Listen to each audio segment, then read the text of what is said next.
मैं रवि सोनी स्वागत करता हूं आपका अपने इस YouTube चैनल पर। तो बच्चों, हमने अपनी आखिरी क्लास में किया था सब्जेक्ट वर्ब एग्रीमेंट के डेफिनेशंस किए थे और मैंने आपको इसके जो मेन जो इसका ब्रीफ इंट्रोडक्शन आपको इसकी दी थी। तो आज हम इस क्लास में इसके रूल्स करेंगे कि वर्ब का सब्जेक्ट के साथ कैसे एग्रीमेंट होता है। तो आइए स्टार्ट करते हैं। सबसे पहले हम इसकी थोड़ी सी डेफिनेशन देख लेते हैं। As I told you in my previous class also कि मैं कोई भी टॉपिक शुरू करने से पहले आपको उसकी डेफिनेशन ज़रूर देता हूं ताकि आपको उसके जो मेन कंसेप्ट हैं वो आपके माइंड में रहें। तो let's start. Subject verb agreement क्या होता है? एग्रीमेंट एक समझौता होता है। तो सब्जेक्ट का वर्ब के साथ क्या समझौता होता है वही हम सिंपली डिस्कस करेंगे। तो एग्रीमेंट क्या क्या हुए हैं वो एग्रीमेंट की लिस्ट आपको मैं दूंगा कि ये इतने एग्रीमेंट हैं और उन एग्रीमेंट के बेस पे ही हम सब्जेक्ट को वर्ब के साथ रिलेट कर सकते हैं, सेट कर सकते हैं। अदरवाइज सब्जेक्ट और वर्ब का एग्रीमेंट अगर नहीं रहता तो वो ग्रामेटिकली रॉन्ग हो जाएगा। तो लेट्स स्टार्ट। क्या है एग्रीमेंट? एग्रीमेंट है a formal agreement in person, number, gender और टेंस किसके बीच? Various parts of a sentence. Means formal agreement होता है पर्सन, नंबर, जेंडर और टेंस के बीच होता है और अलग अलग पार्ट्स ऑफ अ सेंटेंस। ठीक है, अब क्या होता है वो आगे करेंगे। आगे कहता है it also sets words order, adverb, position, conjunction etcetera on their appropriate place. The verb must agree with its number and person। देखो वो कह रहा है कि ये जो है वर्ड्स को भी सेट करता है। जैसे कुछ मैंने एग्जांपल लिखे हैं, जैसे अगर ये लिखा हुआ है आई एम प्लेइंग, तो ये हमें एक सेंस दे रहा है ना। अगर मैं लिखूं कि प्लेइंग आई एम तो वो नहीं बनेगा, है ना। अगर यहाँ पे ही इज प्लेइंग लिखा है तो मैं बोलूंगी प्लेइंग इज ही, तो that will not give us a appropriate sense. तो इसके लिए हमें एक एग्रीमेंट करना पड़ेगा कि जो वहां पे मैंने लिखा है कि it also sets words order, sequence. तो ही इज प्लेइंग ये हमें एक सीक्वेंस दे रहा है, तो इस सीक्वेंस को भी हमने इसी के ही ऑर्डर में लिखना है। नेक्स्ट वो कह रहा है कि प्रेपोजिशन और कंजंक्शन, तो ये तीनों चीजें साथ में एडवर्ब भी, ये तीनों चीजें हमें बताता है। Let's start. इसके कुछ एग्जांपल जैसे I am playing, he is playing, they are playing, we are playing, Jack and Shane are playing. तो जो ये सब्जेक्ट है हमारा उसके अकॉर्डिंग ही वर्ब ये हमें लग रही है। जैसे ही सिंगुलर है तो हमारी जो वर्ब है वो भी सिंगुलर लगेगी। दे हमारा जो सब्जेक्ट है वो प्लूरल है, इसलिए जो हमारी हेल्पिंग वर्ब है वो भी प्लूरल लगेगी। वी क्या है? प्लूरल है। आर हेल्पिंग वर्ब क्या है? प्लूरल है। अब इसमें जैसे यहाँ पे जैक है, Jack is singular, Shane is also singular, but single plus single is equal to double.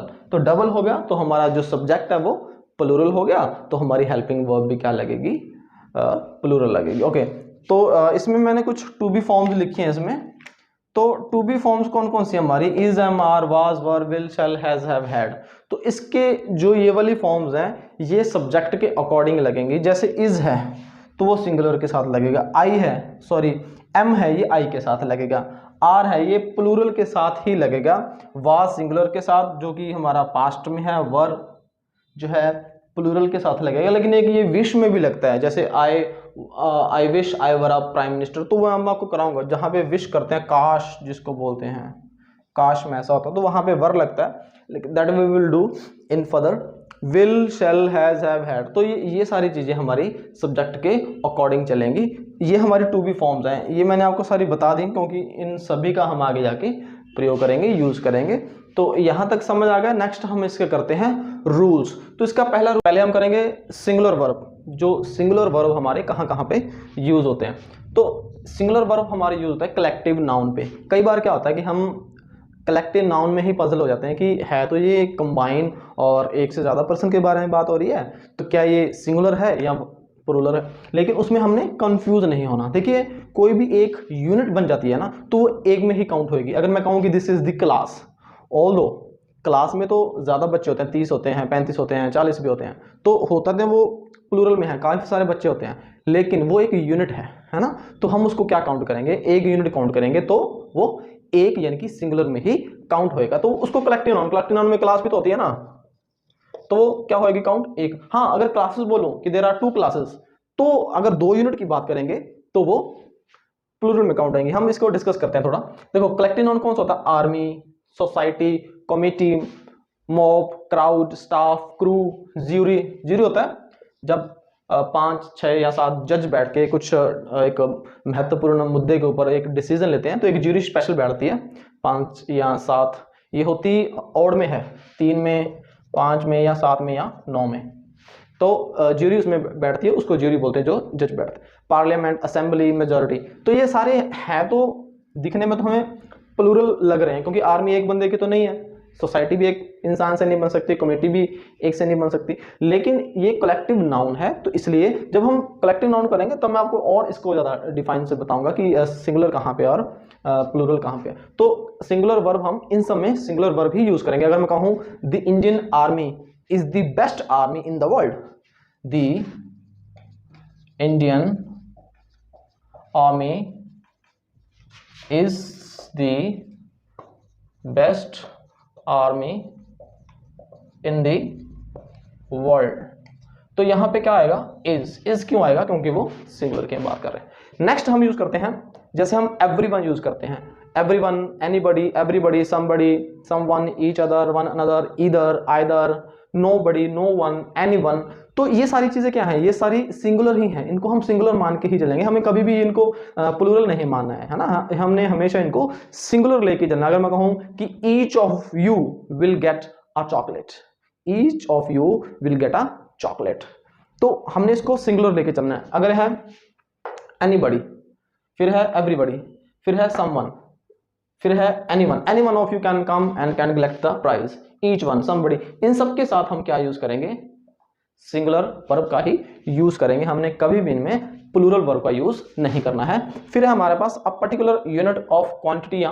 Amount, कोई एक पर्टिकुलर हमारे पास क्वांटिटी आ जाती है, जैसे अगर मैं कहूं कि I am having a 5 kg a 5 kg rice, तो आई एम हैविंग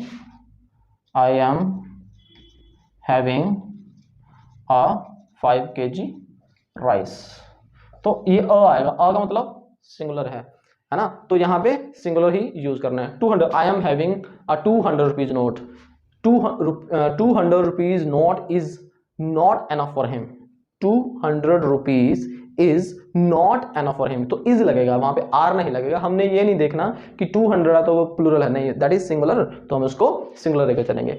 एक है जेरंड, इसको बड़े से ध्यान से देखना। जेरंड क्या होते हैं, जब हम किसी वर्ब के साथ आईएनजी लगा देते हैं, है ना, तो वो जेरंड बन जाता है। वर्ब्स में जब हम वर्ब करेंगे, पार्ट्स ऑफ स्पीच करेंगे, तो उसमें वर्ब के पार्ट आता है, तो इसको मैं आपको और अच्छे तरीके से तब कराऊंगा। फिलहाल के लिए हम समझते हैं जेरंड जैसे किसी के साथ आईएनजी लग जाता है, जैसे स्विम है, स्विम, तो स्विमिंग का क्या बन जाएगा, स्विमिंग, तो स्विमिंग इज माई हॉबी, तो swimming is my hobby, swimming are my hobby नहीं आएगा। उसी तरह आ सकता है smoking is injurious to health, I love listening music, तो यहां पे क्या है, जेरंड है ना, इसका ध्यान रखना है। कुछ हैं दिखने में हमें प्लूरल लगते हैं, जैसे कई बार क्या होता है, हम वर्ड के एंड में एस आ जाता है तो हम उसको प्लूरल मान लेते हैं, लेकिन वो प्लूरल नहीं होते, वो सिंगुलर ही होते हैं, जैसे फिजिक्स, मैथमेटिक्स, इकोनॉमिक्स, न्यूज़, ये सारे सिंगुलर हैं, ये प्लूरल वर्ड हम इसको नहीं कह सकते, ये प्लूरल नहीं है। इसके अलावा एक छोटा सा और आपने ध्यान रखना है, जैसे ये furniture, scenery, information, fish, hair, luggage, knowledge, advice and traffic, तो ये कभी भी इनके साथ एस नहीं लगता, ये हमेशा अपने आप में प्लूरल ही होते हैं, इनको प्लूरल ही माना जाता है। सिंगुलर में भी यही आएंगे और प्लूरल में भी यही आएंगे। जैसे कि अगर मैं फर्नीचर का फर्नीचर्स कर दूं तो वो रॉन्ग होगा, फर्नीचर्स कभी भी नहीं होगा, सीनरीज कभी नहीं होगा, इंफॉर्मेशंस कभी नहीं होगा, फिशेस कभी नहीं होगा, फिशेस एक बार पेंडिंग रखो, हेयर को भी पेंडिंग रखो, लगेजेस कभी नहीं होगा, नॉलेजेस कभी नहीं होगा, एडवाइजेस कभी नहीं होगा, ट्रैफिक्स कभी नहीं होगा। फिश और हेयर मैंने आपको इसलिए पेंडिंग रखने के लिए बोला क्योंकि फिश और हेयर, फिश हमेशा प्लूरल ही होती हैं, अगर 5 फिश हैं तो वो फिश ही बोला जाएगा, लेकिन अगर उनकी प्रजाति अलग है, जैसे डिफरेंट टाइप है, एक जो है ना किसी और प्रजाति की है और दूसरी किसी और प्रजाति की है, तब तो वहां पे कह सकते हैं कि one is having A category and second is having B category, तो ए प्लस बी हमारी वो प्लूरल हो जाएगी, यानी कि fish A is categorise with this and fish B categorise with this, तो वहां पे हम फिशेस लगा सकते हैं, अदरवाइज नहीं लगा। हेयर को हम तब लगा सकते हैं, वैसे वो हेयर ही होता है, आई एम हैविंग हेयर, तो हेयर्स नहीं लगाएंगे, लेकिन अगर मैं कहूँ कि आज मेरे 5 बाल झड़ गए, तो वहां पे हम हेयर्स कर सकते हैं, आई am having 5 hairs lost today, तो वहां पे हम यूज कर सकते हैं। बाकी इनको आपने ऐसे ही रखना है। तो आई होप आप इस चीज को समझ गए होंगे। सिंगुलर में यही कंसेप्ट है, इससे ज्यादा बाहर नहीं आएंगे, और ये मैं आपको 6 to 8 लेवल के हिसाब से करा रहा हूँ, उससे ज्यादा लेवल नहीं करा सकते। So I hope you might have enjoyed the class, you learned the things. So if you do like this video, please like, share and subscribe my channel. Thank you. Thanks a lot for watching. Jai Hind, Jai Bharat.